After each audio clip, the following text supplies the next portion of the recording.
habang nagdadrive ako noon, medyo umaambon na eh. Sabi ko, sana umabot. Sana mapagbigyan kami ng panahon. Yung nakita ko na yung area, yan, medyo kinabahan na ako eh. Nandun talaga yung kaba. Sobra yung kaba ko. Yun nga, sana ma-deliver ko yung gusto kong sabihin kay Ash. Wait lang, sure kayo, sir? Ako talaga? Yes po. Nung una na, isip ko na, teka lang, may surprise ba? Anong nangyayari? Teka lang, ano to? Ganyan. Check. Rinig. Sumasampalataya ako, Ka-Ange, na ang bawat panalangin, kahit gaano katagal bago marinig, ay may kasagutang inilaan ng langit sa tamang panahon. At ngayon, habang nakatingin ako sa iyo, Han, alam ko sa puso ko, ikaw na ang sagot sa matagal ko ng panalangin.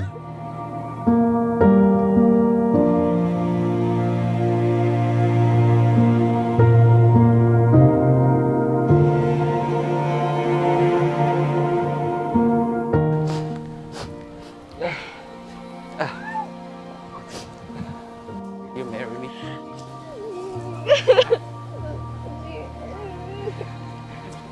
Will you marry me, Ka-Angelo? Yes. Sana ka siya. Kiss kita, sir. Love you.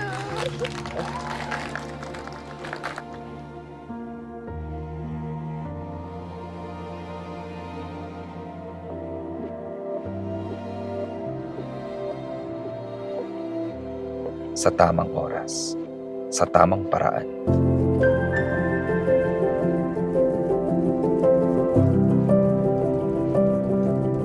At mula nung dumating ka, nagbago ang lahat. May direksyon ang bawat araw, may kulay ang bawat pangarap, at may dahilan ang bawat panalangin.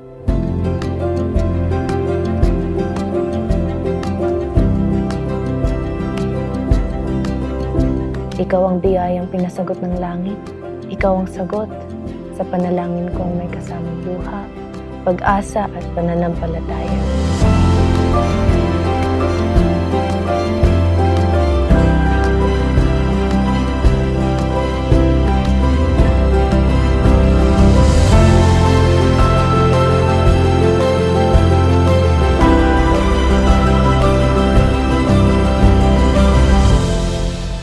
Kaya ngayon, habang papalapit tayo sa araw ng ating pag-iisang dibdib, Ito lang ang laman ng puso ko. Salamat sa Diyos. Dahil sa lahat ng pwedeng ibinigay niya, ikaw ang ibinigay niya sa akin. At sa habang buhay, aalagaan ko ang biyayang ito. ikaw.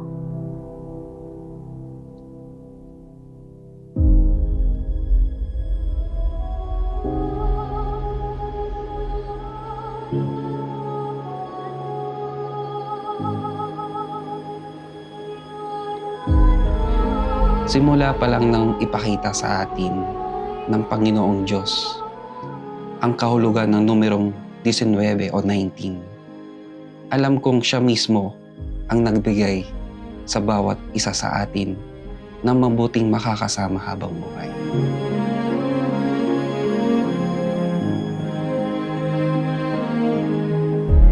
Hello, how are you? This is it na. Is main reason kung bakit siguro nagkaroon kami ng spark is yung SB19. Actually, birthday niya January 19. January 19. Birthday ko, April 19. And yung mansari namin, May 19. So, nag-decide kami na etong darating na January 19, birthday niya. So, ito yung birthday at wedding.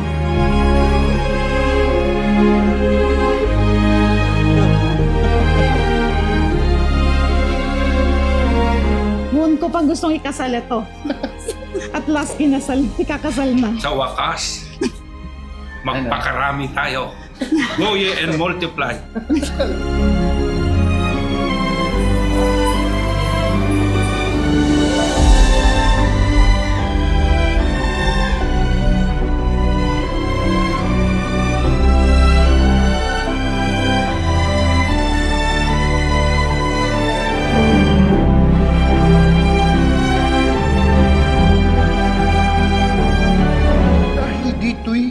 iiwan ng lalaki ang kanyang ama at ina at makikisama sa kanyang asawa.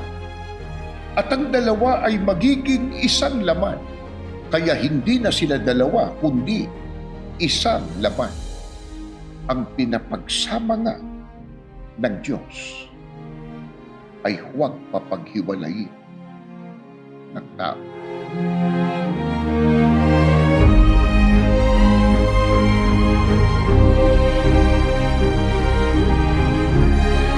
Thank you. Kamusta na siya? Han, minsan mo lang binanggit pero tumatak sa isip ko. Itong regalo ko sa'yo. Alam ko gustong gusto mo. Ganyan kita kamahal. Oh, bakit? Nasaan? Wala. Ay! Bago mo buksan ang gift na ito, sabihin mo muna, salamat, Master, sa gift. Maliit man itong regalo ko, Han. Alam kong magiging kasi... Credit card!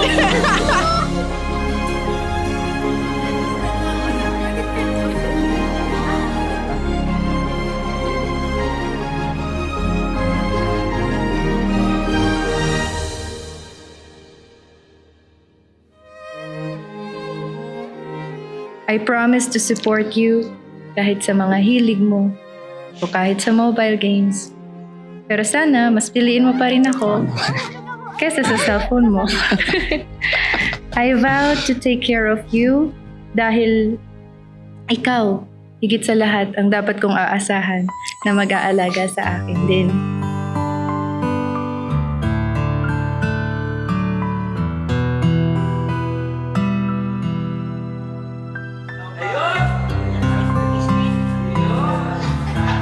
Oh, medyo kinabahan na.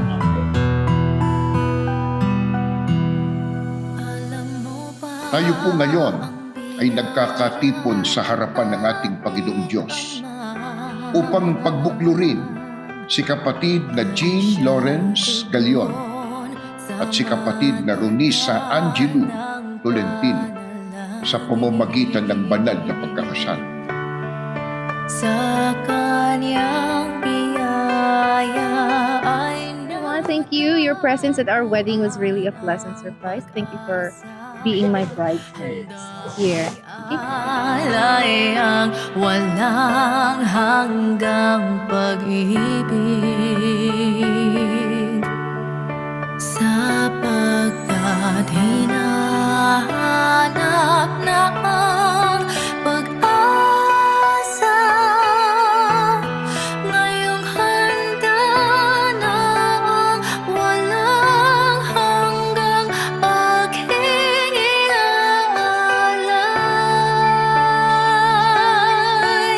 Kaya naman ako'y muli nanalangin ng taimtim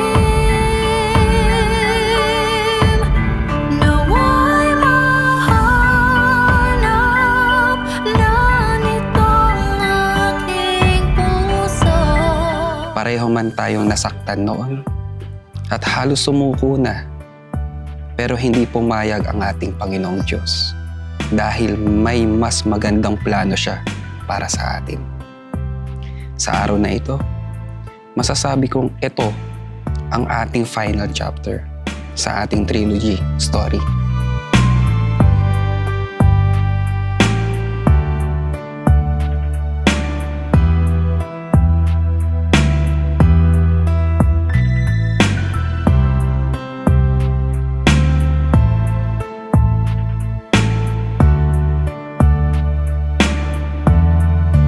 Sapagkat sa'yo nahanap ang pag-asa, nakahanda na. You are my forever Netflix subscription na kahit gusto ko nang mag-unsubscribe sometimes dahil wala tayong subtitles sa isa't isa, ikaw pa rin ang pinakagusto kong panoorin sa araw-araw. I vow to see you kahit dumating man ang panahon na hindi mo na ako matagpuan. I vow to love you sa kabila man ng hindi natin pagkakaunawaan. Pangako yan, una sa Panginoong Diyos, sa iyong mga magulang at sa iyo aking asawa. Mahal na mahal kitahan. Ang sagot sa aking panalangin, ikaw ang mabuting asawang ipinagkaloob ng Panginoong Diyos sa akin. I love you, Reniza, Angelo, Galion. Tayong dalawa. At yayamang tinupad na ninyo ang matapat na pagkakasundo. Ako sa aking karapatan bilang ministro ng Ebanghelyo sa loob ng Iglesia ni Cristo, ipinapahayag ko na kayo ay tunay na mag-asawa ayon sa mga utos ng Diyos at mga batas ng ating bansa. Paghiling, kahit tagal naghintay sa iyong pagdating, sapagkat sa iyo nahanap ang pag-ibig,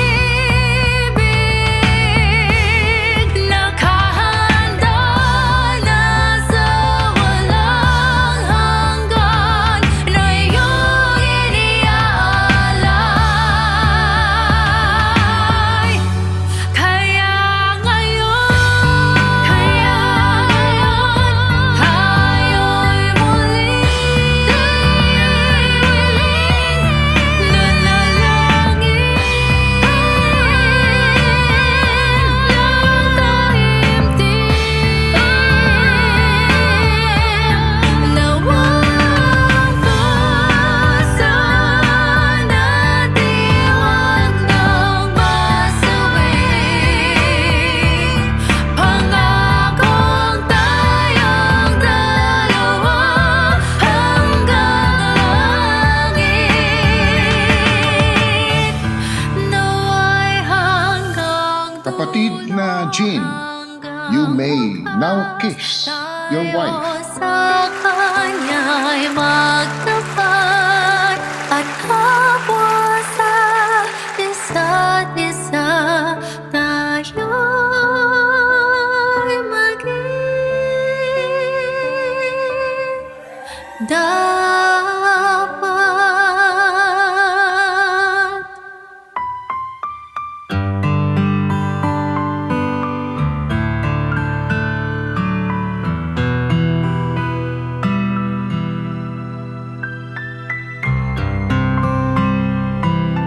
Actually, nung nag-decide ako mag-propose sa kanya at may mga na-discover din kami sa isa't isa.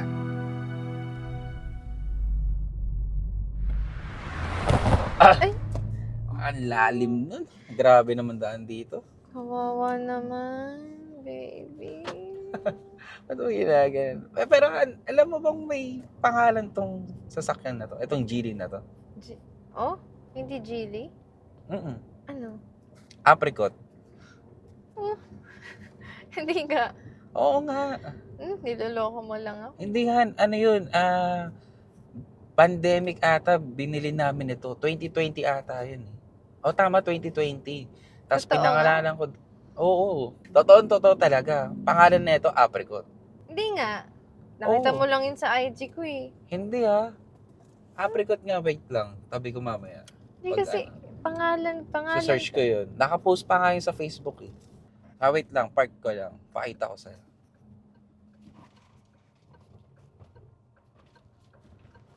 Tabi ko lang Ito tingnan mo yung post ko, 2020 pa. O, tingnan mo yung caption ko. Meet my new girlfriend, Apricot. Ala, oo nga. Bakit? Akala ko kasi, nakita mo lang yun sa pangalan ko sa Instagram. Hindi ko nga alam yun eh. Hindi, pakita ko sa'yo Ayan o. Sige nga, patingin. Hindi, ayan o, kasi nakikita mo yan. Oh, Yung Japanese na yan. Ang Oh. basa dyan, Anju. Sa Anju. Japanese. Ang ibig sabihin yan, ito pakita ko sa'yo ha. Search ko sa meaning ha. O, type ko. Sige. Ayan. Apricot? Kaya Hindi, akala ko, akala ko nang titrip ka lang. Akala ko ikaw ang nagtitrip. Hindi grabe. Ang dami natin connected talaga. Yung birthday mo, January 19. Birthday mo, April 19. Tapos sinagot mo, May 19. Tapos nagkakilala tayo to dahil sa SB19. Kaya nga sa SB19. Apricot, nagkatawan tao ka na. Andito ka na, oh.